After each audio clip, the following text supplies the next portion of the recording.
Good morning. My name is Rabbi Chaim Beliak. I'm the CEO of Friends of Jewish Renewal in Poland.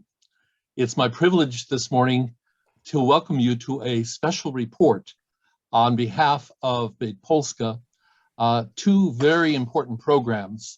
One part of our traditional work of progressive Jews in Poland that'll be part of the program that will be discussed by Dominika Zakarczewska, and the second part by Jonathan Mills, a special part of our Ukraine relief effort.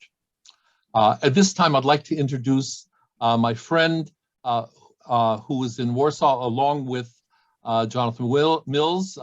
Dominika happens to be in Greece, I think, at this moment. And we want to welcome our panelists. There's going to be an opportunity for people to ask questions of each of the presenters. And I want to call your attention to the bottom of the panel where it says interpretation. This is an opportunity for you to turn to that and choose the language that you are most comfortable in hearing the presentation. There is simultaneous translation into the other language if you're on one or the other.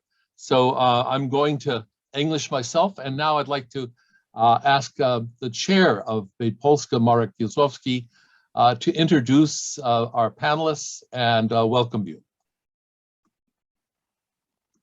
Hello, friends. I'm speaking to you from Warsaw. My name is Marek, and I represent Beit Polska, which is an umbrella organization for Jewish communities in Poland. We are a structure that is member of the World Union for Progressive Judaism, which brings together Reform communities around the world. Now, we have been active in rebuilding our communities after the pandemic reduced us for substantial time. I'm sure you're busy with similar undertakings in your communities if you are a member. Let me just mention the fact that in addition to focusing on our people and our community, we are also not just having to, but we have the heart to help Ukrainian refugees. And I'm referring to the Ukrainians displaced in Poland over the past 120 days as a result of the hostilities or invasion, as some of us would call it, of Russian troops into Ukraine. As a result, Poland was inundated with millions of Ukrainian refugees, primarily women and children. Now, we are responding to that in various ways, and the key way will be introduced by Jonathan Mills in a moment. I would only mention that here in Warsaw, last Shabbat, we were happy to come together live, but also be joined by two Ukrainian families who have discovered us and were invited to join us for Shabbat, including a meal and a discussion afterwards. Now, there are other activities that we've been undertaking, such as helping our sister congregation in Lviv.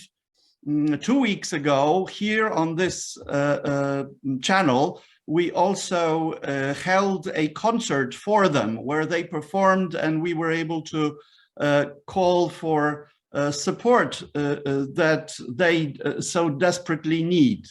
And I am happy to report that more than close to $5,000 have been collected for their needs. And we are immediately moving that in full to the community there, and now they know exactly what to do with it. Now, today, we want to focus on the the community and its activity, but also on the specifically on the outreach, which is a humanitarian task that has been launched by our members here. And to do so, we will be asking Dr. Dominika Zakrzewska to give us an overview of our, one would say, flagship activity, which is our training program, step-by-step training program that brings together Jews who have until now had no Jewish education or Jews by choice. And as a main point of our discussion, we will be hearing Jonathan Mills reporting on expansion of a very important program that is addressed to the urgent needs of the refugee mothers and their young children. This is the childcare or mobile childcare centers program that Jonathan Mills, an American now staying on a long-term mission in Poland, and our long-standing member can report about. Stopping at this point, I hand over firstly to Dominika and subsequently to Jonathan. Dominika, the floor is yours. Thank you very much, Marek. It's a pleasure to be here. Good morning, good evening. Let me just start with saying that if there will be any questions, please put them in chat. We will be happy to answer. Let me introduce one of our flagship programs, which we are carrying out for many years right now in Beit Polska, which is a step-by-step program which is basically introduction to Judaism. This program every year has lots of interests from many people around Poland. We have a number of participants this year, actually extraordinarily numerous group, which is 26 people participating in the course, who wish to become Jewish, or actually in a matter of fact, in case of many of them, it's coming back to their heritage, because majority of the people who participate in the program do it because they find out that their families were Jewish, that they have Jewish roots, and that they were disconnected from this heritage, from their family history, due to the historical reasons, mostly during the time of Holocaust and following period of communist regime in Poland. They are finding out as young adults or young professionals usually that this was their heritage, and they want to learn more about it. They want to bring it back. They want to raise their children as Jewish and in a Jewish tradition, in Jewish home. So to give them something that they themselves did not have a privilege to have. And for those people, we are providing a welcoming space where they can come to learn, to become a part of our community. And also to learn within a 2-year long program. The length of the program was decided in quite a long time, because people who are coming to take part in it usually have no Jewish upbringing, and many of them doesn't have previous Jewish education. So we have to provide information from the very basic topics, coming to those more complex ones. We have a number of teachers who are supporting us in this program.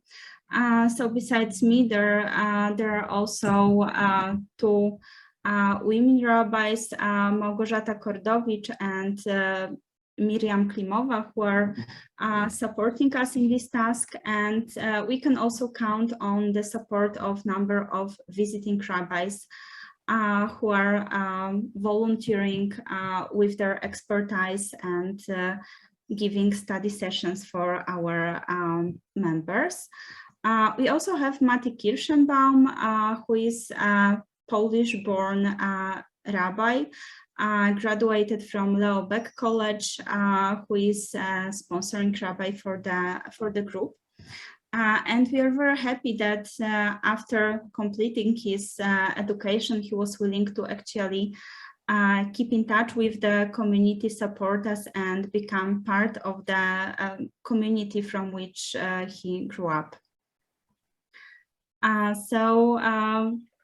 We are very happy to have this group, usually of young, active people who are right now about to grow their families. And as Marek was saying about coming back to in-person community life after the pandemic, we also know that it's very important for them to have this space where they can actually socialize and not only get the theoretical knowledge, but also get a chance to learn what does it mean to be a part of Jewish community? What does it mean to be part of Klal Israel? And to create those connections which are helping us to strengthen our identity and our belonging.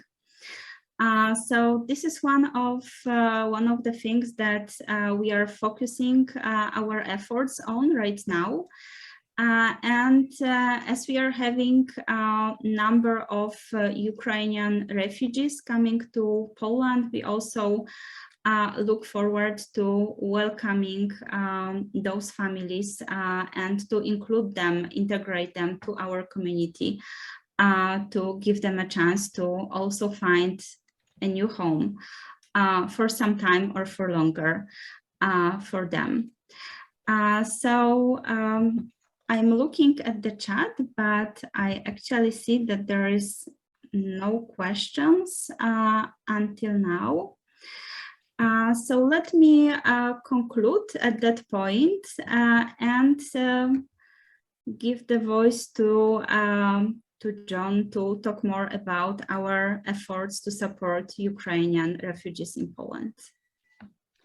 Thank you, Dominika. And if I can put in a plug for anybody that's watching us from Warsaw or from Poland, Friday night services were great in person on last Friday night. And I love that they're live again, and I look forward to seeing everybody there. So just congratulations to everybody for getting those set up live again. That was super. So let me start and talk a little bit about our childcare program. And I thought what I would do is talk a little bit about sort of my history and how I got here, and then explain about our 100 childcare programs in 100 days, creating emotionally healthy children while enhancing the economic independence of Ukrainians living in Poland. So starting, I think talking about me a little bit just sort of helps, is parallel to the overall situation. I moved back to Poland in beginning of March when the war broke out. I last lived in Poland from the year 1990 until August of 2000. The war broke out. I said to myself, I speak a little bit of Polish. I'll come and see what I can do to help. And in the beginning, I did the same ad hoc things that all of Poland was doing. I went down to the border, I picked people up, I drove people to different cities, I went to the train station, the exact same thing that you read about and saw Poles doing everywhere. And that was great, and it was necessary. But then after a couple of weeks, aid in Poland became professional. And that's really important. The multinational or the multinational, international relief organizations started taking over from what had been really just an adrenaline, emotionally motivated relief effort by the individual Poles, and they started to become very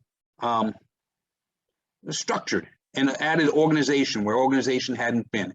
And that was really important. So as an example, I like to point out that, where individuals were going down to the borders and driving people back to cities, now there became bus routes, and all of the different borders became almost like bus stops where people were driving, where there were buses and vans taking people to cities throughout Poland and actually throughout much of Europe. And that changed to aid becoming professional, as I said, either by international relief organizations or by Poland itself, by the Polish government, was really important. And then I started to say to myself, what am I going to do while I'm here? How can I help with this effort? And so I went and I met with Marek Izhowski, the president of Beit Polska. And I should mention that I was one of the founders of Beit Warszawa, one of the organizations within Beit Polska. I was one of the founders in 1997. We founded it in my backyard when I was living here. So I went back to Marek, and I hadn't been involved with Beit Polska since I left Poland in 2000, so almost, 22 years. And I said, Marek, what can I do to help? And we started discussing what Beit Polska had been doing up to now in terms of relief efforts. And they were doing, and Beit Polska was doing, that we were doing the same things that everyone was doing, mostly ad hoc, very important ad hoc work. It could have been giving gas cards to our members that were driving back and forth to the border. You have to remember that gas here is about $8 a gallon. It's between $7 and $8 a gallon, so it's not cheap to drive 4 hours to the border. So we were sharing gas cards for people going to the border. We were, a school needed help. We were supplying aid to the school. We were doing everything just sort of in a reflexive action, which was incredibly important at that time. But then Mark and I sat down together, and then Chaim joined us as well. And we started saying, all right, what can we do if we're going to do this? Let's stop being ad hoc and be very focused. The ad hoc time is beyond us now. Let's be focused and see what we can do. And we started talking about different ways to help in the relief effort. And so we just started making, Mark and I and a few others, we started making a big list. And we said, all right, what can we do? Can we do food and cook for people? Well, World Central Kitchen is doing a tremendous job cooking for everybody. So we crossed that off the list. And then we said, what about housing? And well, housing takes a lot more money than we had. And it also takes knowledge that we didn't have. So we crossed housing off the list. In the newspapers, we were seeing more and more about local governments talking about the need for childcare. Basically, in Europe, childcare is more frequently referred to as full-day nursery or preschool. It's what Americans would often think of as daycare, but it's more school. It's nursery and preschool here, full-day nursery and preschool. And so we started thinking, wow, there's an opportunity. And I happen to have some connections in the world of daycare. And so we started to look at that a little bit more seriously. And we built a team. We built a team of American advisors that included the president and CEO of Bright Horizons, the largest private childcare provider in the United States, the executive director of the National Head Start Association, my friends at Temple Shalom in Newton, Massachusetts, and Lucy, who was just a great advisor to us. And then most important, probably advisor, was frankly my mother, Linda Mills, who is one of the great minds in early childhood education and childcare in the United States, and been a wonderful help to us in organizing a team. And so we started to build this team, and we had a great group of people, but we needed a Polish partner. And so we made a couple of calls, and just like to our international friends internationally, and said, all right, who's the childcare. We called our team the childcare gurus, and we made a few calls, like, who is the Polish childcare guru? And we found very quickly that a woman named Monica Buzniak, and Monica runs an organization called Fundacja Rozwoju Dzieci, the Foundation for Child Development. And so we called Monica. I set up a meeting with her, and at the time I had with us a rabbi who's been helping us, Rabbi Stephen Balaban, from who was just finishing, getting close to retirement at Annapolis at the Naval Academy, and also happens to be trained in trauma and pediatric trauma and childhood trauma. And so he went with me, and we went and talked to Monica, and we spoke to her for a little bit. And then on the first day, and then the second day, well, our 2-hour meeting became a 5-hour meeting. And then every day thereafter, we were meeting in Monica's kitchen for 5 to 8 hours a day. And we said, okay, we are going to build a network of childcare programs throughout Poland for Ukrainian children. So let's talk about what is the problem. Why do we need childcare for Ukrainians? So first, let's just start with the numbers. 3.6 million Ukrainians have come into Poland. It's an absurd number. 3.6 million people, almost all of them women and children, and most of the children young children. And so, because remember, all Ukrainian men age 18 to 62 have to stay in Ukraine to fight in the war. And the reality is, while it's officially 18 to 62, you see very few younger teenage males or older men. In fact, it's almost entirely women and children that have come to Poland. So 3.6 million people have come into Poland, and when they come in, they get a small stipend as refugees, but it's really a small stipend. It's not something that you can live independently on. It's a little bit, and we didn't realize how little it was until in our Fundacja Rozwoju Dzieci office, we noticed some of our Ukrainian employees, and we try and employ Ukrainians wherever possible, were skipping meals. And they were skipping meals because at the time, they hadn't yet received their first paycheck from us, and the stipend was so small. And so it's really scary. What are people going to do? And these were people that had a job coming and had a paycheck coming. So they receive a stipend. But it's not enough to live on. They also receive what's called a pestle. For people in Poland, all know what a pestle is, but a pestle, if you're outside of Poland, or if you're in the United States, think of it as sort of a cross between a social security card or social security number and a green card. It allows you to work legally. It also provides you other benefits like access to the healthcare system. So refugees receive a pestle.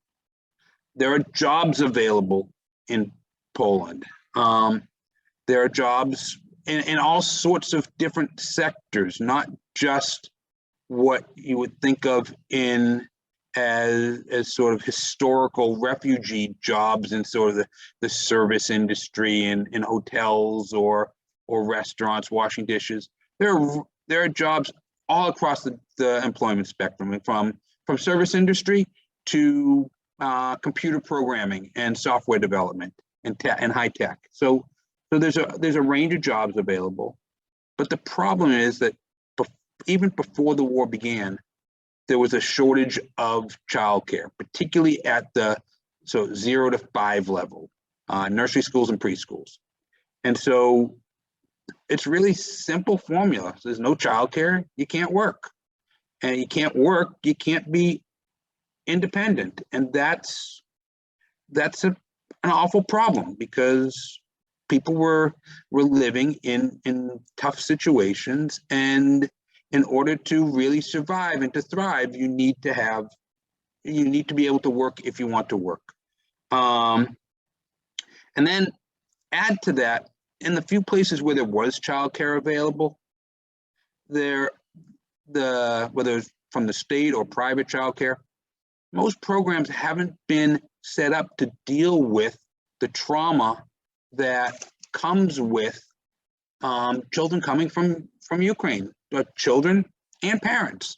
So, I mean, the reasons for trauma are pretty straightforward. You've got kids and parents, mothers coming that have been witnesses to war. They've been living in the subway. Their homes have been destroyed, their neighbors' homes, their cities.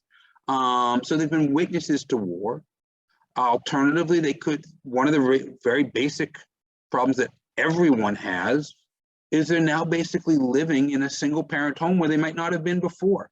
Because remember, there are no husbands here, they're just mothers and children and grandmothers. But it's basically a single parent home. Another reason that we see trauma continuing is that this is the first war that's ever really been broadcast over telephone.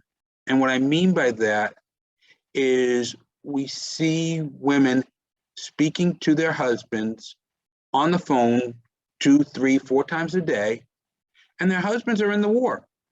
And they could be talking to somebody. I've been watching a woman talking with her husband who's in the middle of a war. It's incredibly present. You know, in the old days when there was a war, you got a letter, you know, a couple of weeks later from somebody, and the person had time to sit down and write it. It's incredibly present, and that being in your face creates trauma. It creates PTSD. It's an awful situation, and it's particularly awful. It's awful everywhere, but it's particularly awful when you're talking about with children. And so when we're building and creating our childcare programs, we're looking at, okay, what can we do to address trauma? And so the issues of trauma and PTSD are varied. It could be children are nonverbal. It could be just the opposite. It could be the kids yell and scream. They could hit. They could cry. There aren't bad kids. Kids aren't bad. They're just coming from an awful situation. And so you need to create programs that deal with that situation. And that's really, really important. So with Fundacja Rozwoju Dzieci, we've created a multi-step program. And the first step was at the very beginning when we opened what we call drop-in centers for mothers who were coming in and needing services. So kids could stop in. They might stop in for an hour. They might stop in for 2 or 3 hours.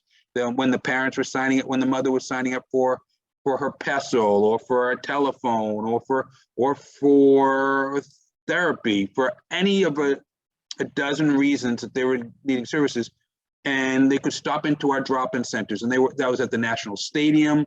It was at the UNHCR offices, and we were open 7 days a week, 8 hours a day. And at the peak, we were seeing 1,400 kids a day on average, in crazy numbers, because the people were just coming in, and they just kept coming in. And those numbers have dissipated. In fact, the center, the National Stadium, is recently closed because there are registrations at other places now. But that was the first step, to open up drop-in centers just to create emergency care, just to help people get settled. But now people are settled. We're 100 and I don't know what the exact number, 110, 115 days in. And so the situation has changed. And so we've been hiring teachers, and there's a question in the chat about languages. And so right now, the teachers that we've hired, that we're training, have 80% of them have come from Ukraine. They speak Ukrainian. About 80% of them have come from Ukraine. We've hired and trained a little bit more than 100 teachers so far. We have another 100 that are in our training program. And as I said, about 80% are Ukrainian, and they speak roughly 75% speak Ukrainian as the first language, and 25% speak Russian as their first language. It depends on where they came from and where in Ukraine they're coming from. And so we're also adding Polish teachers as well, and we will also be teaching Polish in the classes. But as I said, our first step was drop-in centers. Our second step is working with these teachers, the Ukrainian teachers that we've been hiring, and getting set up in what we call a facilitated playgroup. So that is a group typically with a mother, but not always, and with a facilitator who we've trained, a facilitator or a teacher that we have trained, has gone through beginning of our training program. And for nursery programs, that's typically 2 hours a day.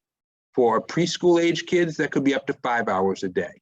And for the preschool age kids, the parents don't have to be there the whole time. They might go and they might have a job, they might have something to do. There has to be at least one parent there. But it's an important step in getting parents and kids back acclimated to being in a group setting, being part of a community, being involved, and working with our team and with our facilitators. It's also important that we've started these facilitated playgroups because, for a very basic reason, we could open them quickly, and that's really important. The regulations of opening a child care center take a little bit. It's a little bit more to get a center open. It takes time because we have parents involved, and with the facilitator, but there are parents involved. We are able to open them very quickly as soon as we have our facilitators trained, and that's really important. And so while our facilitated playgroups are ongoing, we are getting everything set for full-day nursery program. And to be a teacher in one of our full-day nursery and preschool programs, it's a significant training program. It's 160 hours of training, not a small amount. It's significant. And so we're opening. We've already opened so far, I think we're at 37 or 38 facilitated playgroups, and we're opening new ones daily. As we get ready to convert those playgroups after 60 to 90 days, those groups convert into full-day nursery and preschool programs. So that's our three-step program. We started with the drop-in centers, we went to the facilitated playgroups, and then after that, we went to full-day nurseries and preschools. We are opening them in high-density populations. It's really important. It's we're looking at areas where there are, and not high-density Polish population, but high-density Ukrainian populations. So that means it is in there. We have right now, I think we have 6 or 7 in Gdansk, several in the greater Warsaw area, Rzeszów, Lublin, Łódź, throughout Poland. And these programs are interesting. I love that Judith is asking questions like it's like she's reading my notes before me. So Judith, in your chat, it's I don't know how you're reading my notes, but it's great. Where are these facilities? These facilities, we are partnering with the local municipalities. I remember I asked the question at the beginning. I said to our Fundacja Rozwoju Dzieci team, I said, how are we going to get space for all of these programs? And they said to me, we're just going to ask the municipalities to give us space. And I kind of looked at them and said, you're kidding, right? This isn't going to work. And as happens frequently, I suppose, I was wrong. I was very wrong, and they were very right. The municipalities want to give us space, and the reason is this: as often happens with governments worldwide, the Polish government has said to the municipalities, "You have to deal with this. This is your challenge to deal with. And you have to do it. You have to provide childcare. You have to provide nurseries. You have to provide preschools." But they gave them no fund. They gave the local municipalities no funding. And so we are solving a problem for local municipalities. We basically let people know, and then the local municipalities, in exchange, we tell them, listen, if you give us space, we will hire the teachers, we will train the teachers, we will run the program, we will pay the teachers, we will look for the psychologists and the psychological service providers, and we will run the program for you for a year. And so we're solving a problem for the local governments, whether it be with the Gmina, which is almost like the equivalent of a neighborhood association, or small towns, or a city. We're solving that problem. And basically most of the centers, not exclusive, not all, but most of the centers are going into what are called Dom Cultori, which are cultural houses. The EU spent billions of dollars building cultural centers, cultural houses within small towns and small cities all over Poland, going back to 2007.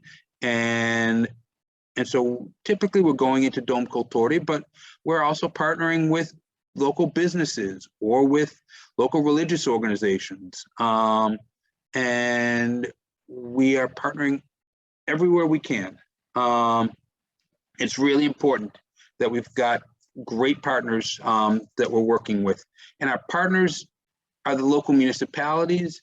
Our partners, as I said before, are also our US friends and advisors, like Bright Horizons, like many of the organizations I talked about, but also international relief organizations. Our first 30 facilitated play groups were sponsored by UNICEF.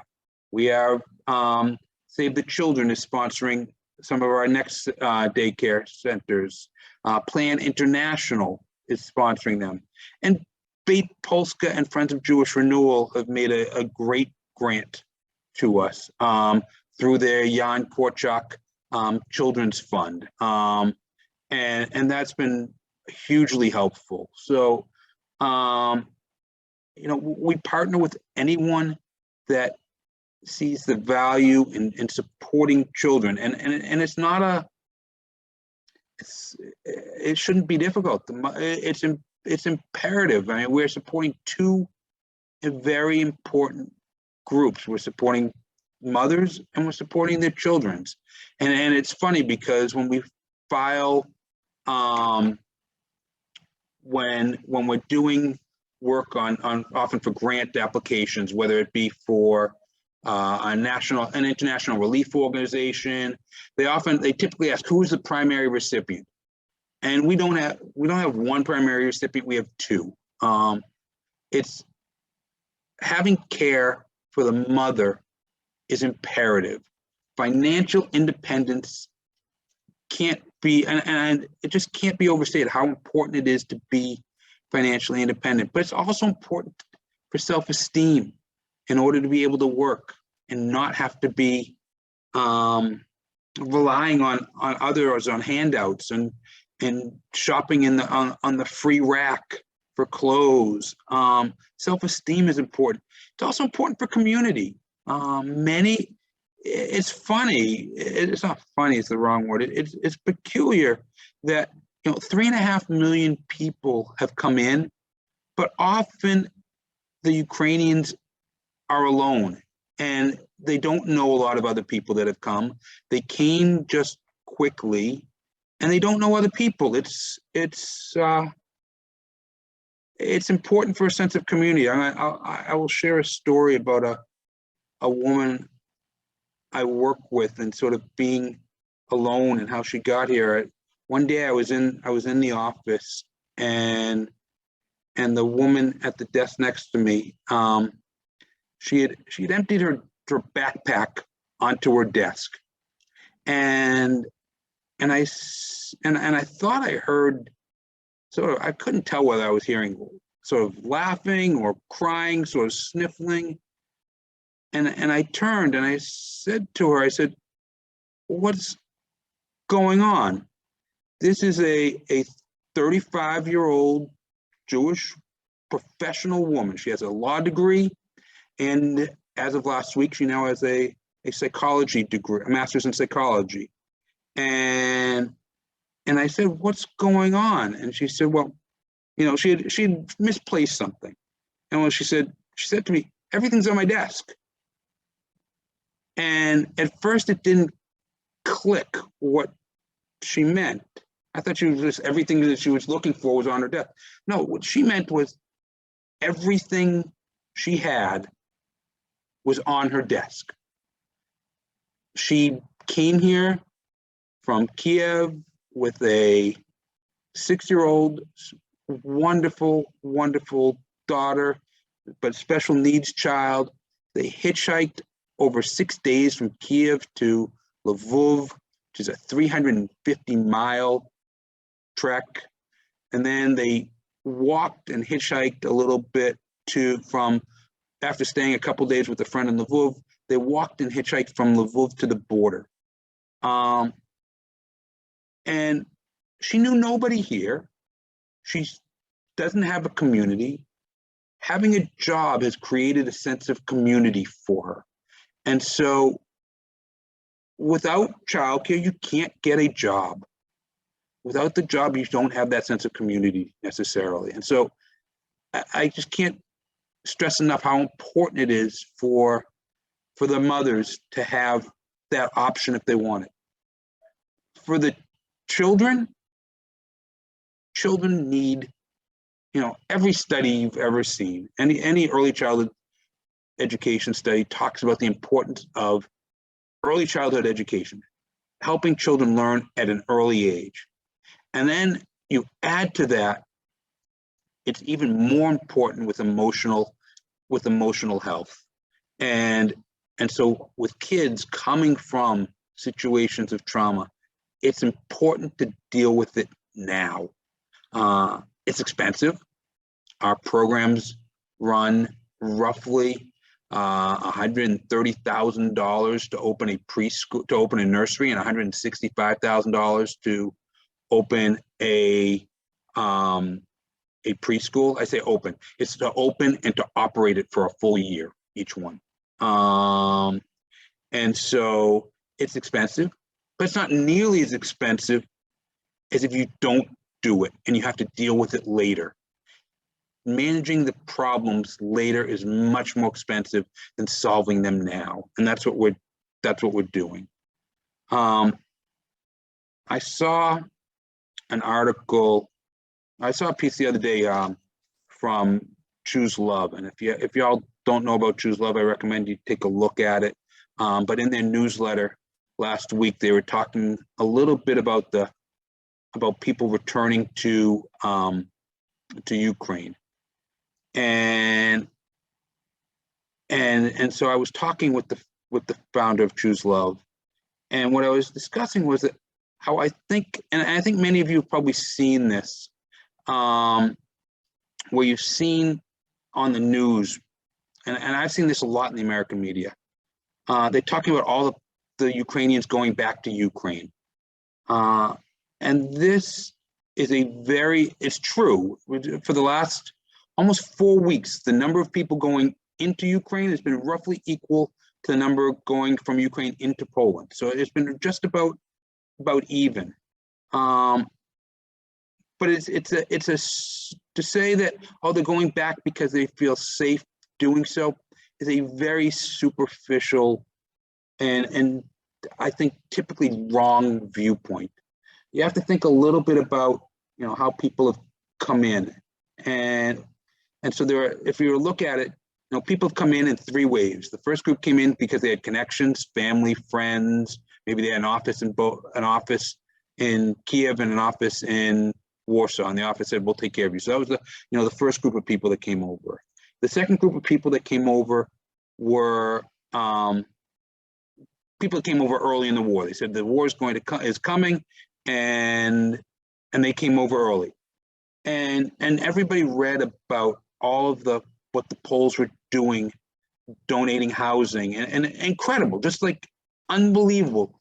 1.82 million people came in, and they were being given free housing. I mean, just understand there's 39 million people in Poland, and somewhere between 1.8 and 2 million people just given a room in a house, given a house in the country, given it, just unbelievable, the support. But the problem is that the third wave that came over weren't the early people. They weren't the people that had connections. These were people that were been in the war, the people coming from Donbass or from Mariupol or Kharkiv, or areas where their houses were destroyed and their city were destroyed. These are people whose lives have been turned upside down. And the problem is that when they got here, all the housing that you read about was gone. And it's not anybody's fault. It's just that the numbers are crazy. And so, I mean, just once again, to think about the numbers, think about the size of the United States, which has, I don't know, 300 plus million people, and is bringing in 100,000 people. And Poland is 39 million people, with bringing in, you know, now 3.5 million people. 320,000 Ukrainians now in Warsaw, which is, you know, just a city of 2 million people. So the problem is that this last group got here and are now living in conditions like, you know, in a shelter, but not a little shelter. They're thinking of living in what you think of as a refugee camp. I volunteer occasionally on weekends at one of it's the Expo Center, and it holds 6,000 people, in between 4,000 and 6,000 people in 3 rooms, cot next to cot next to cot. I said they were 3 inches apart, and my son Noah, who was volunteering there this week, said, "Dad, they're not 3 inches apart, they're touching each other." This is horrible. I mean, it's just a tough situation. It's not anybody's fault. Everyone's doing the best they can, but the numbers are incredible. And when I was there, I was working at the drink station, and they've run out of paper cups because they were going through 20,000 cups a day. You know, 4,000 people, 5 glasses of water. That's 20,000 cups a day. And so you had to sign out a plastic cup. You had to bring your paperwork up and sign out plastic cups, and show that you didn't have another cup out. It's incredibly dehumanizing. So when you hear about people going back to Ukraine, many of these people that are going back, the biggest majority, are choosing between 2 lousy options. They can stay here and live in a shelter in many cases, or they can go back. And their thought process, and I've spoken to several people, their thought process is, hey, I can go back. The war isn't there in the area where I'm going to go back. I have a friend in the West or family. You know, maybe once or twice a day we have to go down to there's an air raid siren and we have to go down to the basement. But at least I'm not living in a shelter, which you can do for a couple of days, but you can't do it for months and months. And so they've gone back. And basically what they're doing is they're making, you know, a choice between 2 terrible situations. So to me, how do I bring this back to what we're doing with creating childcare? What we're doing is we are helping people to become independent so they don't have to make a choice between two untenable, unfathomable situations. We are creating a system where they can be independent, they can live, they can survive, they can go back to Ukraine when they want to, because it's their choice to do it, because they think it's safe and it's a happy reason to go back, not because it's an unimaginable reason to go back. And that's what we're doing. We're trying to make people's lives better so they can have reasonable choices on how to live. With that, we've got about 7 minutes left, and if anybody has questions, you can put them into the chat, and I'll take a look at them. The first one I see is we already talked about languages, we talked about locations. Besides money, what else can people do to support this project? To me, the most important thing, I mean, yes, money is important. I won't downplay that at all. Money is important. But I think equally important is keeping people aware. I see, I look on CNN or the Post or the Washington Post or the New York Times, and Ukraine is fallen. It's not on top of people's minds. It's not the top subject. It's disappearing. And when it disappears, that's a problem, because then politicians don't think about it. And once again, it goes to money. Money doesn't end up here. So keep talking about it. This is a really, really big deal. Talk about it. Specifically to support our project, if you know of somebody that might be involved or might be interested in helping us, that would have a specific expertise, let us know. We have a wonderful offer. Chaim introduced us. Chaim and Steve Balaban, Rabbi Steve Balaban from Naval Academy, introduced us to Galena Kuiper, who will be coming, thanks to a grant from Friends of Jewish Renewal and Beit Polska, will be coming to work with trauma and work with us here in Poland, helping us work with both our children and our teachers and our mothers, but also with our teachers. Talk about strange mistakes that you make. We knew that our children in our programs were going to be suffering from trauma. We knew that our parents were going to be. We didn't plan that our teachers also would be suffering from trauma. And so Galena is coming and working with and she's a certified grief and PTSD counselor. And she's coming to come work with us. And so that's a big deal. So if you know people that have specific skills, please refer them to us. That's an important question. I'm looking at the next one from Lisa Goldman. Are you asking for donations, or are there other ways Americans? Okay, that's the biggest one for right now, is donations, referrals to people that have specific skills in the childcare or education sector. Those are the biggest ones for us.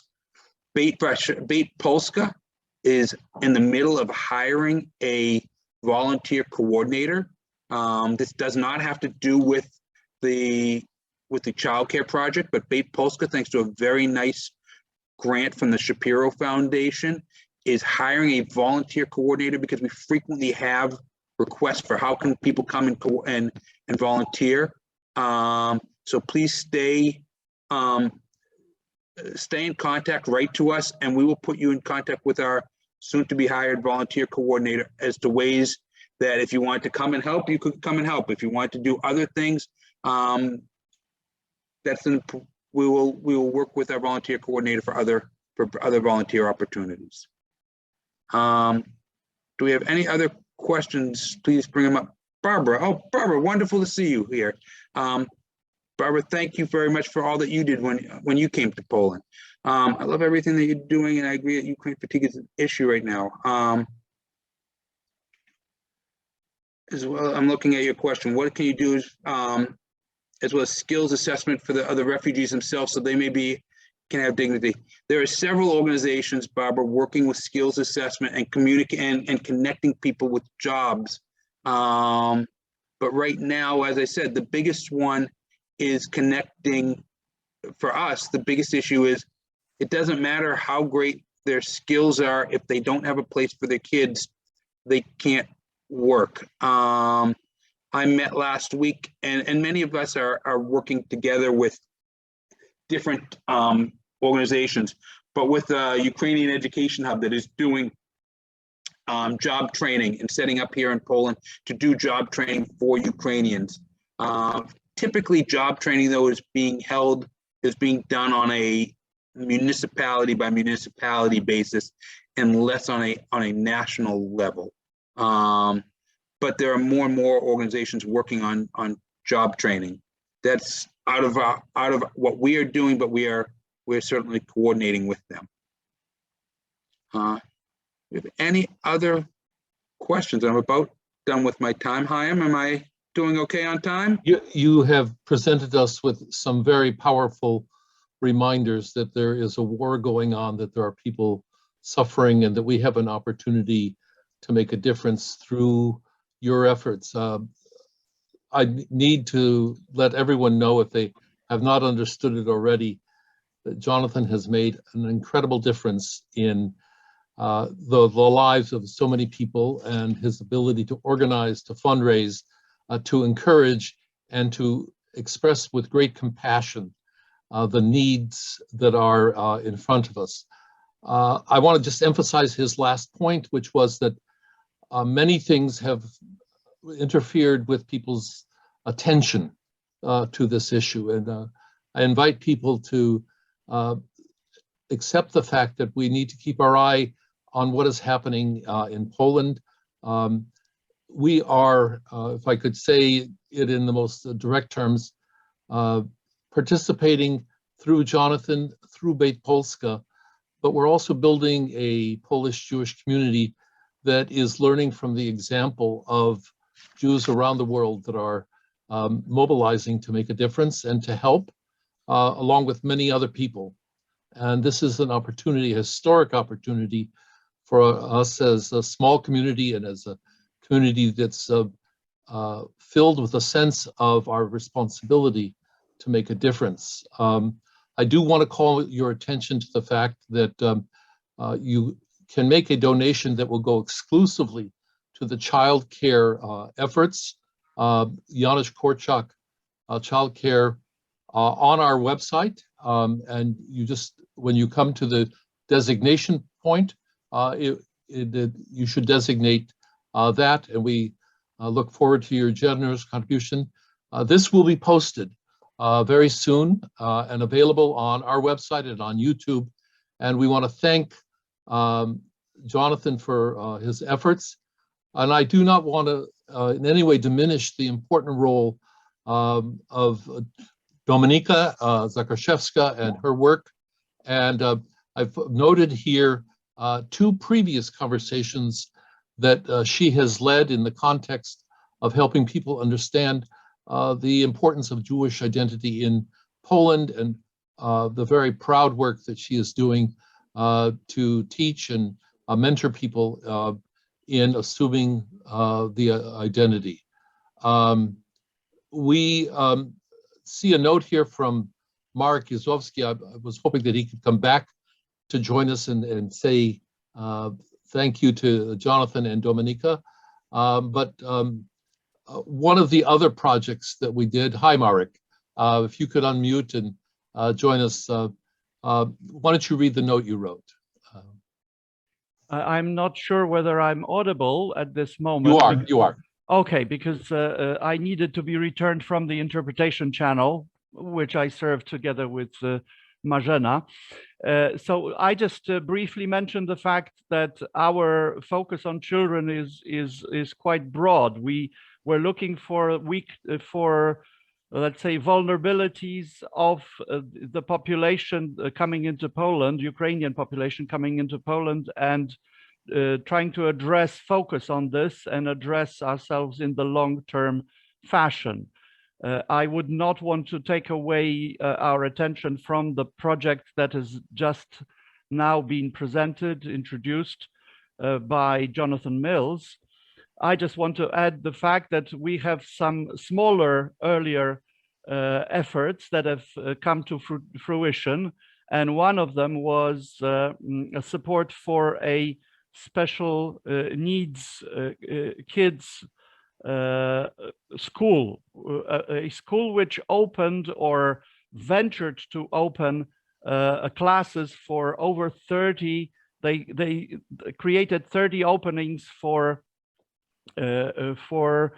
special needs, special education children from Ukraine. As I said, these are mostly autistic and Down syndrome kids. And of course, bear in mind that they are additionally traumatized and that this is a group that needs particular care and safe environment in which to let's say, come to a sense of security. So we thought this was worth fighting for, and we collected money through Friends of Jewish Renewal in Poland with Chaim's strong support. And we have also presented the project to World Union for Progressive Judaism and have collected, as you could see, a total of $25,000, which is which was sufficient for covering of 2 months of expenses for teachers, trainers, and covering for the cost of students being provided for in that school. I was actually invited last Friday, which was the last day of school in Poland. I was invited to a ceremony, closing ceremony for the year, and I was overjoyed to see a group of women and their obviously loved children, and the school authorities very happy and satisfied, and they congratulated us, and I received a special, let's say, thank you note from them. But these needs are real and very down to earth, as we heard from Jonathan. We do need to respond to them. They are very urgent, and hence that is why we're sharing this with you at this Friends, stage. we will be in the future reporting back to you and keeping you updated and keeping you informed.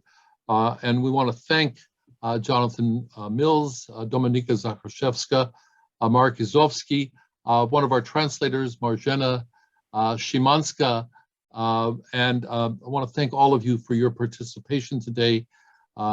Please remember that we are in a situation that demands our responsibility and our response.